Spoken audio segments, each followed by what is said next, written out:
et eks tallatoa idee on ikkagi selles, et need kohad, kus koormust on nagu liiga palju, et neid nagu siis nagu leevendada, ütleme seda koormust võimalikult kogu talla peal ära jaotada. Ja on ta siis kui pikk ja raske või kuidas tahes, eks ole, ikkagi see talla peal tuleb nagu veeta pikka, eriti jooksjad, maratoni jooksjad, eks ole. Kus tavaliselt koormust liiga palju on? No ütleme, et ma pakuks välja, et kanna all ja päka all kõige rohkem. See, mis siis tunda on. Et teine asi on just see, et kui on kõrge pikivõlv, siis et inimene peab ennast nagu lihastena all üleval hoidma või et paigas hoidma, eks ole, lihased lihtsalt väsivad ära. Kas võib öelda, et kõrgema võlviga jooksjatel on tallatuge rohkem vaja?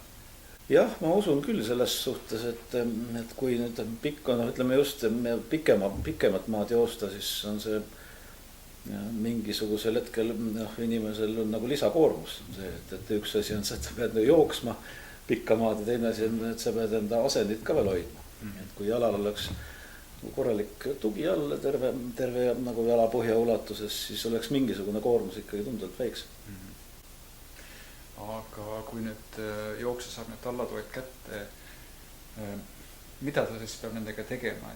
Ütleme, et põhimõtteliselt ikkagi esimese trenni võiks nagu rahulikult võtta või minna proovima ja ütleme siin meil proteesimeistriga tagasiside, ütleme just sportlaste puhul, mis on meil ka nagu olnud, eks ole, on tegelikult väga oluline sellepärast, et kui nüüd lasta endal, kes õõrub enda jalad ära ja nii edasi, et meil on siin näiteid olnud, et siin mõnel inimesel on paar-kolm nädalat enne, kui jalad on ära harjunud, siis leiavad, et toigu mugav ja kõik on tipp-topp, aga tegelikult oleks ilma nende hädadeta saanud, kui oleks meistri juurde tagasi tulnud, eks ole, natukene korrigeerinud tallatuge läinud, proovinud uuesti ja kui midagi on, siis võib veel uuesti korrigeerida, et see selline asi kuulub nagu ütleme hinna sisse.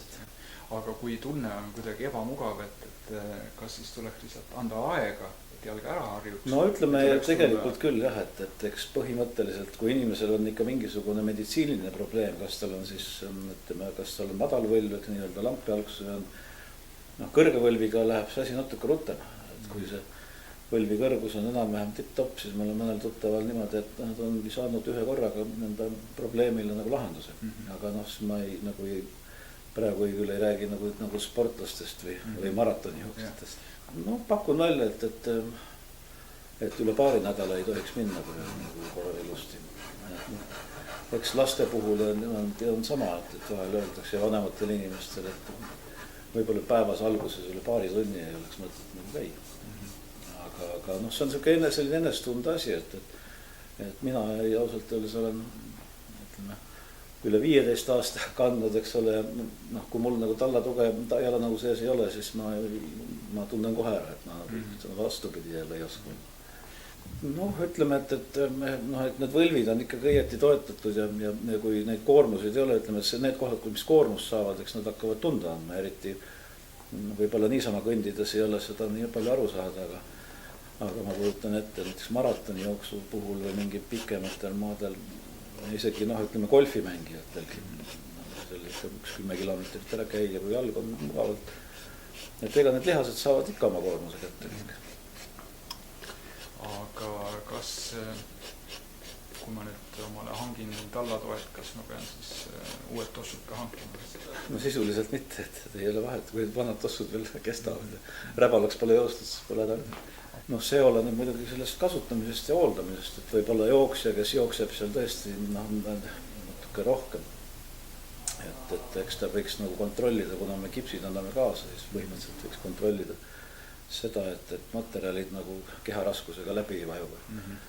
Aga kuna kipsid on olemas, siis alati on võimalik tulla ja uuesti lasta üle pressida ja näiteks põhimõtteliselt, kui tallatuge materjal iseenesest on ilusti vastu pidanud, siis inimene tunneb, et näiteks tahaks võlvi nagu kõrgemaks saada või mida iganes, siis samade kipside järgi samasid kipse võib nagu lihvida vastavalt siis kuidas vajadust on. Aga selles suhtes on see üldiselt meil päris positiivne tagasiside kõikide spordialadelt. Mingit kilometraaži ei ole, mille järel tuleks tallada? Ütleme, et ei, seda mitte jah, et erinevad spordialad on erinevad, kuidas nüüd öelda, noh, kui joosta, siis see on nagu konkreetne kilometraaž, eks ole. Eks seda tuleb vaadata, et kui hakkad ära väsima, siis hakkad ära väsima. Ja kui jalg tunneb, et enam tuge ei ole, et siis on jälle hea nagu meistri poole pöörduda.